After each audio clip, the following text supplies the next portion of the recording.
উজনি অসমৰ বানপানীক লৈ উদ্বিগ্ন মৌলানা বদৰুদ্দিন আজমল। 1 কোটি টকাৰ বান সাহায্য লৈ উজনি অসমলৈ ৰাওনা মৌলানা বদৰুদ্দিন আজমল। আজমলে এই সন্দৰ্ভত কয় যে বানত 98% হিন্দু ভাইসকল ক্ষতিগ্ৰস্ত হৈছে। উজনি অসমৰ কোনো হিন্দু ভাইৰ ঘৰত মই থাকিম আৰু মই 1 কোটি টকা লৈ গৈ আছো। কালিলৈকে এই 1 কোটি নহয় 2 কোটি হৈ যাব। এই সময়ত তেওঁলোকৰ প্ৰয়োজন, তেওঁলোকৰ সহায়ৰ প্ৰয়োজন। সেয়ে মই মানৱতাৰ কাৰণে গৈ আছো। আগলৈ যাতে আৰু বেছি ভালকৈ সহায় কৰিব পাৰো আপোনালোকে দোৱা কৰিব। সংবাদ মাধ্যমৰ আগত এই মন্তব্য AIUDFৰ মুৰব্বী মৌলানা বদৰুদ্দিন আজমলৰ। পৰৱৰ্তী খবৰ, দিল্লীত প্ৰতিবাদকাৰী ছাত্ৰ ছাত্ৰীৰ ওপৰত আৰক্ষীৰ বৰ্বৰতা নচলিব। এই সন্দৰ্ভত হাতে হাতে বেনাৰ পোষ্টাৰ লৈ অসম বিধানসভালৈ আহিল বিৰোধী। ধৰ্মেন্দ্ৰ প্ৰধানৰ পদত্যাগৰ দাবীৰে কংগ্ৰেছৰ প্ৰতিবাদ। হাতে হাতে বেনাৰ পোষ্টাৰ লৈ আজি অসম বিধানসভালৈ আহিল বিৰোধী। শিক্ষামন্ত্ৰী ধৰ্মেন্দ্ৰ প্ৰধানৰ পদত্যাগৰ দাবীৰে কংগ্ৰেছৰ প্ৰতিবাদ। প্ৰতিবাদকাৰী ছাত্ৰ ছাত্ৰীৰ ওপৰত আৰক্ষীৰ বৰ্বৰতা নচলিব। কণ্ঠদমন বন্ধ কৰক, শিক্ষামন্ত্ৰীয়ে পদত্যাগ কৰক, এই শ্লোগান কংগ্ৰেছৰ। আৰু সোণম ৱাংচুকৰ প্ৰতি সন্মান প্ৰদৰ্শন কৰক বিজেপি চৰকাৰে। এই মন্তব্য কৰে প্ৰতিবাদী কংগ্ৰেছৰ বিধায়কসকলে। বাজেট অধিৱেশনৰ 9ম দিনটোত এই দলে সৰব হৈ পৰে বিৰোধী দল কংগ্ৰেছ।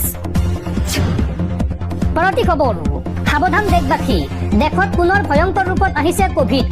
পুনৰ হ'ব নেকি লকডাউন। অন্ধ্ৰপ্ৰদেশত কোভিড আক্ৰান্তৰ সংখ্যা 26 গৰাকীলৈ বৃদ্ধি।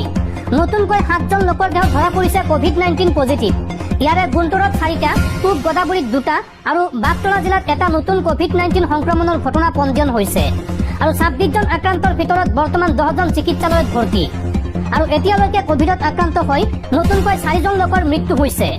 কেৱল অন্ধ্ৰপ্ৰদেশে নহয়, অন্ধ্ৰপ্ৰদেশৰ লগতে আন কেইবাখনো ৰাজ্যত বিয়পিছে এই মাৰাত্মক কোভিড। পৰৱৰ্তী খবৰ, বিগত 10 বছৰত অসমৰ পৰা কিমান বিদেশীক বহিষ্কাৰ কৰিলে চৰকাৰে। বিধানসভাত চৰকাৰে এই সন্দৰ্ভত দাখিল কৰিলে তথ্য। অসমৰ পৰা বহিষ্কাৰ কৰা বিদেশীৰ সংখ্যা 2089 গৰাকী। বহিষ্কৃত অবৈধ বাংলাদেশীৰ সংখ্যা 2023 গৰাকী।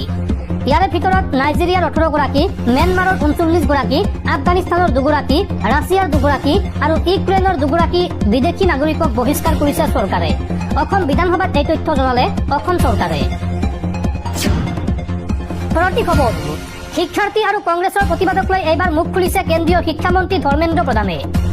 ধৰ্মেন্দ্ৰ প্ৰধানে এই সন্দৰ্ভত কয় যে আলোচনা নহয়, ৰাহুল গান্ধীয়ে প্ৰকৃততে বিচাৰিছে সংঘাতহে। ৰাজনৈতিক তামাচা কৰিব বিচাৰিছে কংগ্ৰেছে। এই মন্তব্য কেন্দ্ৰীয় শিক্ষামন্ত্ৰী ধৰ্মেন্দ্ৰ প্ৰধানৰ। গণতান্ত্ৰিক বিতৰ্কৰ সলনি ৰাজনৈতিক তামাচা কৰিব বিচাৰিছে কংগ্ৰেছে। আলোচনা নহয়, ৰাহুল গান্ধীয়ে প্ৰকৃততে বিচাৰিছে সংঘাতহে। নীট পৰীক্ষাৰ অনিয়মক লৈ CJPৰ প্ৰতিবাদৰ মাজতে এই সন্দৰ্ভত মুখ খুলিছে কেন্দ্ৰীয় শিক্ষামন্ত্ৰী ধৰ্মেন্দ্ৰ প্ৰধানে। শিক্ষাৰ্থীক ৰাজনৈতিক হাতিয়াৰ হিচাপে ব্যৱহাৰ কৰিছে বিৰোধীয়ে। শিক্ষাৰ্থীসকলৰ সমাধান বিচৰা উদ্দেশ্য নহয় বিৰোধীৰ। আলোচনাৰ বাবে পথ খোলা থকা স্বত্বেও ৰাহুল গান্ধীয়ে বিচাৰে সংঘাত। আৰু এই সমগ্ৰ বিষয় সন্দৰ্ভত সংসদৰ বৰ্ষাকালীন অধিৱেশনত আলোচনা কৰিবলৈ ইচ্ছুক চৰকাৰ।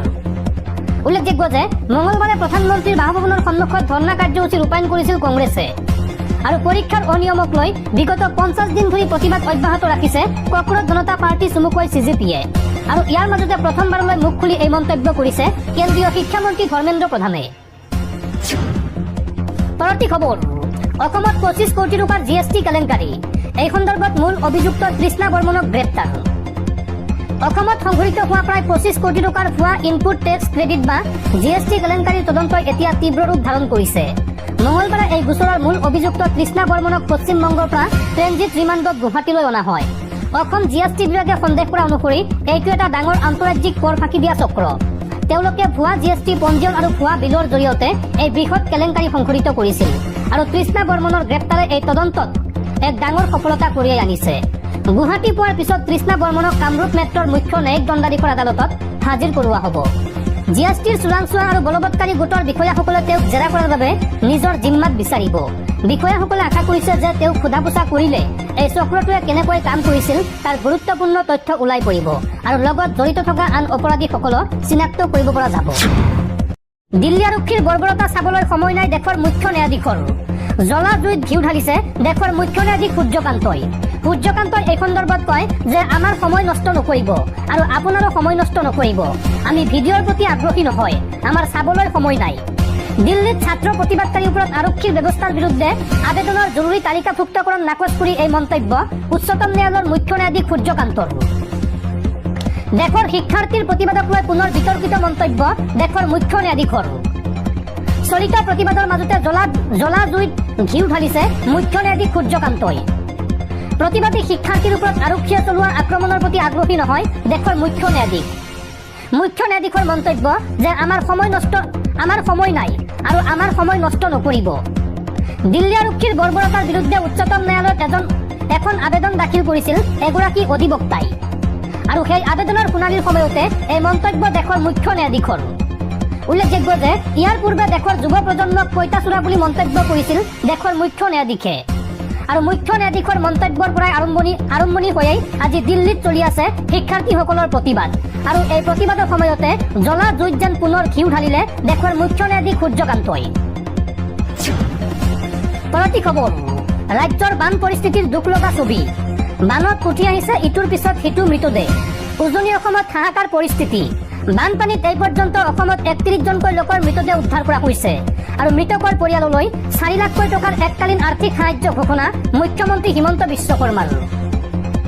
উজনি অসমত প্ৰলয়ংকাৰী বানৰ কৰুণ পৰিস্থিতি। বানত উঠি আহিছে ইটোৰ পিছত সিটো মৃতদেহ। সংহাৰী বানৰ মাজতে নাজিৰাৰ পৰা আহিছে ভয়ংকৰ খবৰ। কেৱল নাজিৰাতে ২০০ৰো অধিক লোকৰ সন্ধান নাই। আৰু প্ৰলয়ংকাৰী বানপানীত এই পৰ্যন্ত ৩১জন লোকৰ মৃত্যু হোৱাৰ তথ্য প্ৰকাশ পাইছে। মঙলবাৰে বানত উঠি গৈছিল একেটা পৰিয়ালৰ ৪গৰাকী সদস্য, আৰু ইয়াৰে ৩গৰাকী সদস্যৰ মৃতদেহ আজি উদ্ধাৰ কৰা হৈছে। মৃতদেহ উদ্ধাৰ হৈছে যদিও সৎকাৰ কৰিবলৈ স্থান নাই। বানপানীয়ে বুৰাই পেলাইছে সকলো স্থান। পৰৱৰ্তী খবৰ, NRCক লৈ ডাঙৰ খবৰ। শুক্ৰবাৰৰ পৰা উচ্চতম ন্যায়ালয়ত হ'ব NRCৰ শুনানি। 19 লাখ নাম বাদ পৰা লোকৰ পুনৰ আবেদনক লৈ ৰাজ্য চৰকাৰলৈ জাননী দেশৰ সৰ্বোচ্চ ন্যায়ালয়ৰ। অসম জমিয়তৰ আবেদনৰ ভিত্তিত শুনানি অনুষ্ঠিত হ'ব উচ্চতম ন্যায়ালয়ত। উল্লেখযোগ্য যে NRCত নাম থকা লোকসকলক পৰিচয় পত্ৰ প্ৰদানৰ পোষকতা অসম জমিয়তৰ।